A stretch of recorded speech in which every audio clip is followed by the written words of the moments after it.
할렐루야. 그리스도 예수로 말미암아 하나님의 놀라운 사랑을 받고 거기에 응답한 우리는 정말 행복한 사람들입니다. 2월 5일자 목요일 말씀의 실제입니다. 제목은 하나님의 사랑을 의식하십시오. 정말 하나님의 사랑, 그 단어를 듣기만 해도 우리 가슴이 뜨거워지는, 그리고 우리 영이 활성화되는 그런 주제입니다. 하나님의 사랑을 의식하십시오. 사랑은 이미 표현됐고 하나님이 우리를 사랑하셨기 때문에 이미 그 사랑의 표현을 예수 그리스도를 통해서 이미 다 하셨습니다. 이제 우리가 얼마나 사랑을 받았는지, 그리고 그 사랑은 지속적으로 지금도 받고 있는지 그것을 의식하라 하는 그 메시지가 되겠습니다. 요한복음 3장 16절 같이 읽습니다. 하나님이 세상을 이처럼 사랑하사 독생자를 주셨으니 이는 저를 믿는 자마다 멸망하지 않고 영생을 얻게 하려 하심이라.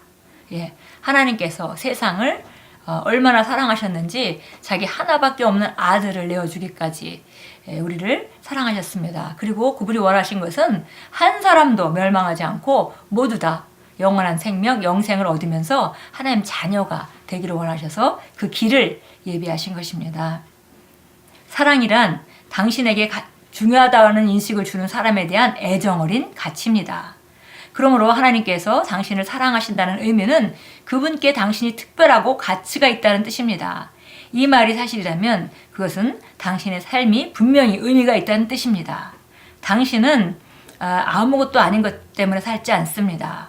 하나님께서는 당신이 실패자가 아니라 모든 것을 다스리는 머리가 되도록 창조하셨습니다.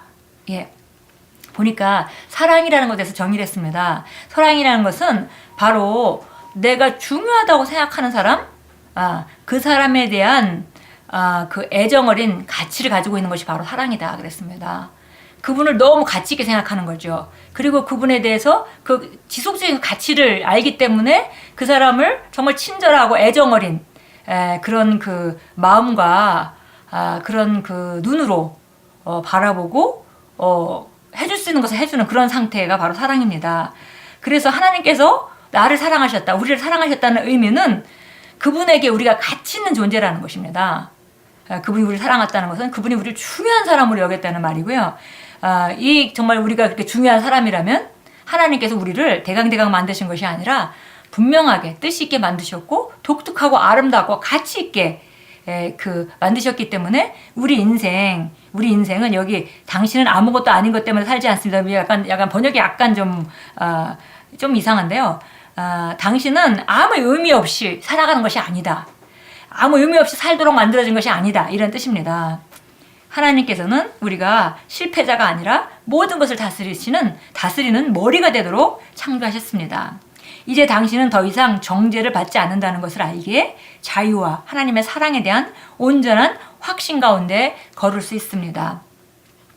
우리가 이 하나님이 나를 얼마나 사랑하셨다는 걸 우리가 발견하기 발견하기 전까지 우리는 우리 가치를 세상의 기준에 두고 우리 가치를 정할 것이고, 그리고 또 우리 과거에 내가 정말 지내온 삶의 결과나 어떤 모습들, 그런 것들을 가지고 우리 가치를 평가할 것입니다. 그래서 많은 사람들은 잘못된 기준을 갖고 평가하면서 비교하면서 정말 자책하고 정죄감에 빠지고 정말 존재가치를 느끼지 못해서 급기야는 목숨을 끊는 자리까지 그런 잘못된 선택을 하기도 하죠. 근데 그런 사람들은 바로 기준이 잘못되어 있습니다.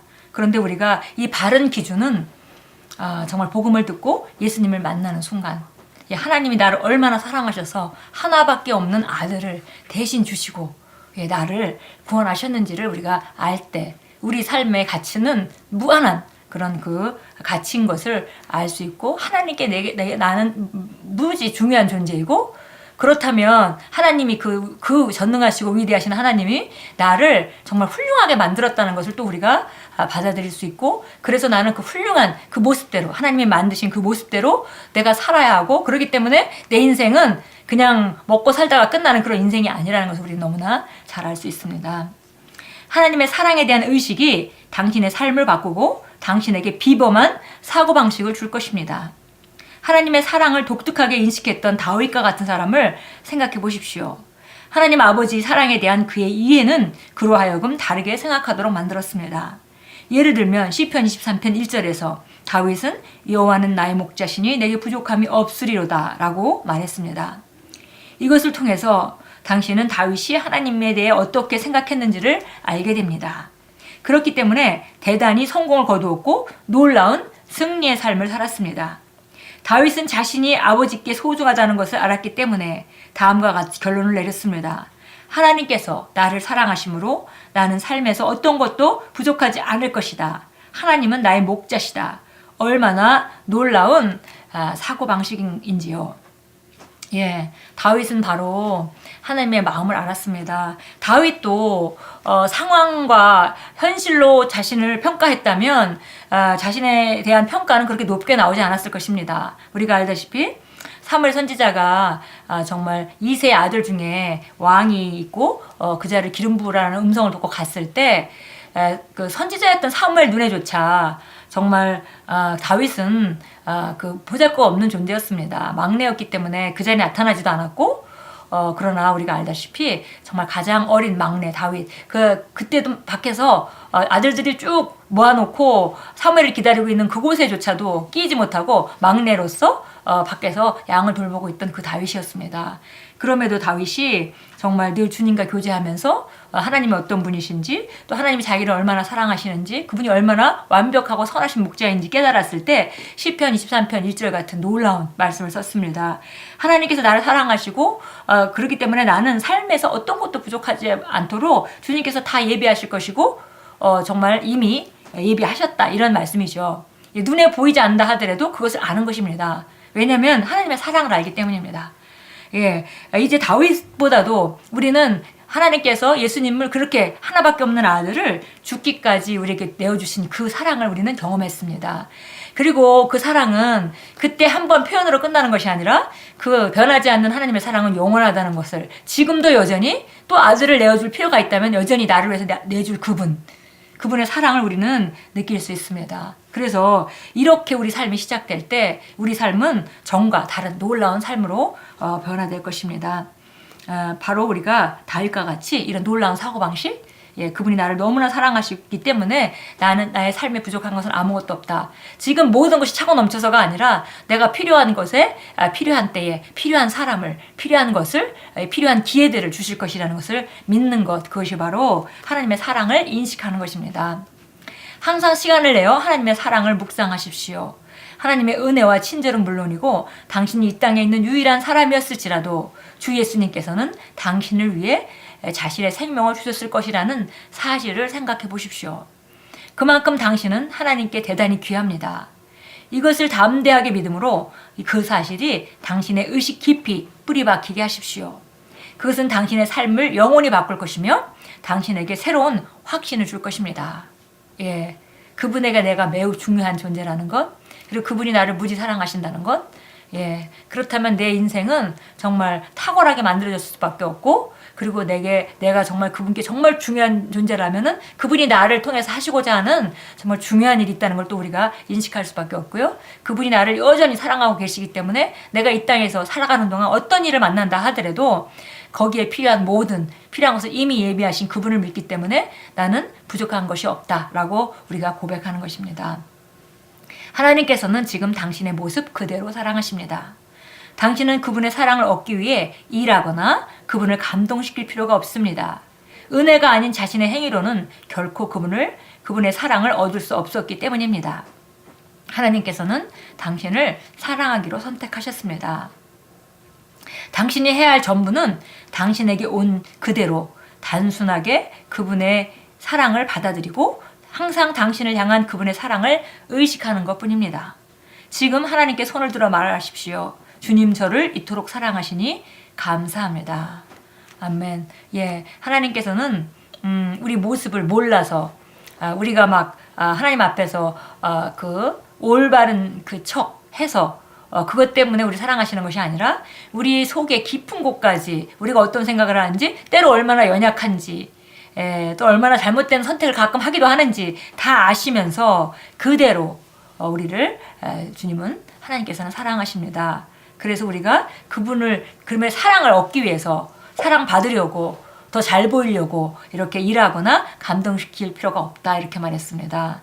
바로 우리는 구원 자체가 은혜인 것이고 그분이 정말 우리 있는 그대로 받아들이시고 예수 그리스도를 내어주심으로 말미암아 바로 우리가 그것을 받아들이기만 하면 하나님의 놀라운 그 자녀가 되고 그 축복 가운데 살 수 있도록 우리를 선택하셨고 그것은 바로 사랑의 선택이셨습니다. 우리 있는 그대로 정말 있는 모습 그대로 우리를 사랑하기로 선택하셨습니다. 이제 우리가 해야 되는 것은 그분이 우리를 얼마나 사랑했다는 것을 있는 그대로 단순하게 받아들이고 그리고 그분이 사랑을 인식하는 것. 정말 예수님을 통해서 보여주셨던 그 사랑을 통해서 우리가 보고 또 그 사랑이 여전히 지금도 여전하다는 걸 믿고 또 앞으로도 영원할 거라는 걸 믿고 인식하는 것. 그것이 우리가 해야 될 것이고 그렇게 하기 위해서 우리가 종종 주님 이렇게 사랑해 주시니 감사합니다. 주님의 놀라운 사랑에 감사합니다. 저를 있는 그대로 사랑하시는 주님을 찬양합니다. 이런 이 말들을 고백을 지속적으로 말함으로 우리가 그 인식을 지속적으로 새롭게 할 수 있습니다. 요한일서 4장부터 한번 보겠습니다. 요한일서 4장 7절입니다. 요한일서 4장에서 요한 사도는 정말 요한 사도가 그 하나님의 사랑을 예수님의 사랑을 너무나 잘 깨닫고 또 확신하던 사람이었습니다. 특별히 자기가 사랑을 받고 있다고 인식했던 그런 제자 중에 하나죠.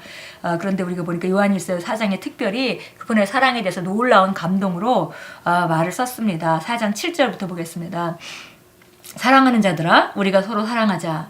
이는 사랑이 하나님께 속한 것이기 때문이라. 사랑하는 사람은 누구나 하나님으로부터 태어났으며 또 하나님을 아느니라.